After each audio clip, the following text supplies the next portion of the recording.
Assalamualaikum warahmatullahi wabarakatuh. Selamat malam teman-teman semua. Perkenalkan, nama saya Nova Ramadana Zahra dengan NIM A1H023002. Jadi di sini saya akan mempresentasikan mengenai materi panen dan pasca panen dalam mata kuliah hidroponik dan greenhouse. Nah, untuk pengertian panen itu sendiri adalah proses pengumpulan hasil pertanian atau tanaman yang telah mencapai waktu yang tepat untuk diambil. Proses panen ini dapat melibatkan berbagai kegiatan, mulai dari memeriksa kematangan buah dan sayur, memanen dengan alat yang sesuai, hingga mengolah dan menyimpan hasil panen untuk dijual dan dikonsumsi. Nah, sedangkan untuk pengertian pasca panen itu sendiri merujuk pada serangkaian kegiatan yang dilakukan setelah panen, yaitu dengan tujuan untuk mengolah, menyimpan, dan memasarkan hasil pertanian.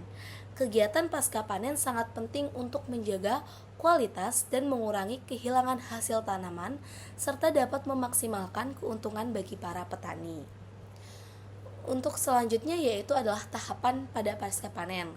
Proses pasca panen ini biasanya meliputi beberapa tahap teman-teman, yaitu yang pertama dengan pembersihan, dengan cara menghilangkan kotoran, sisa-sisa tanaman, dan benda asing dari hasil panen. Yang kedua yaitu penggolongan dan pekategorian, yaitu dengan memisahkan hasil panen berdasarkan ukuran, kualitas, atau jenis untuk memudahkan dalam pemasaran.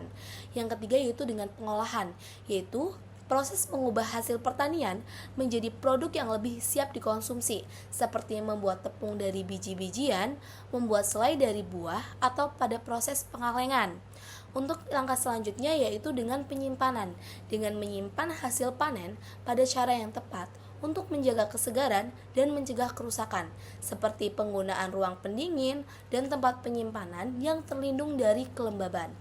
Yang selanjutnya yaitu adalah pemasaran, yaitu menjual hasil panen ke konsumen, pasar, atau distributor.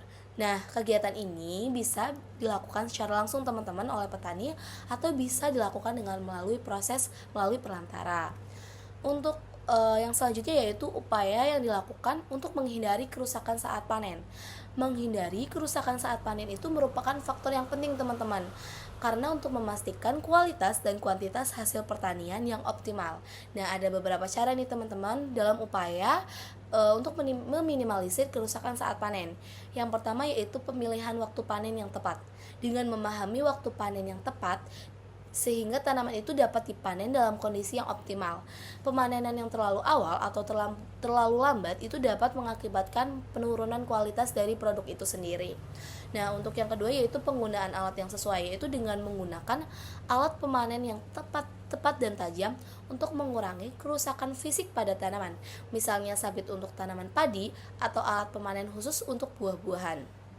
Untuk yang selanjutnya, upaya yang perlu dilakukan adalah pelatihan tenaga kerja, yaitu dengan melatih petani, pekerja mengenai teknik pemanenan yang baik dan benar untuk mengurangi kerusakan pada tanaman. Untuk yang terakhir adalah penanganan yang hati-hati, dengan mengedukasi pekerja untuk menangani hasil panen dengan lembut agar tidak menyebabkan kerusakan pada buah atau pada sayuran. Menghindari jatuh atau terjatuhnya hasil panen sangat penting untuk menjaga kualitas, karena jika produk itu sendiri jatuh ya teman-teman, biasanya dari segi visualnya juga akan rusak seperti itu teman-teman.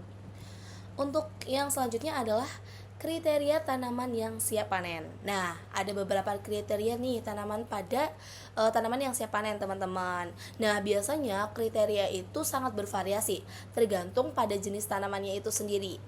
Terus ada beberapa indikator umum nih yang bisa diperhatikan. Nah, pada indikator umum kematangan panen, yang pertama itu adalah dari segi perubahan warna. Biasanya ini adalah indikator visual yang sangat nampak oleh mata, seperti buah atau sayuran itu seringkali berubah warna menjadi lebih cerah, lebih gelap, atau warna khas lainnya teman-teman.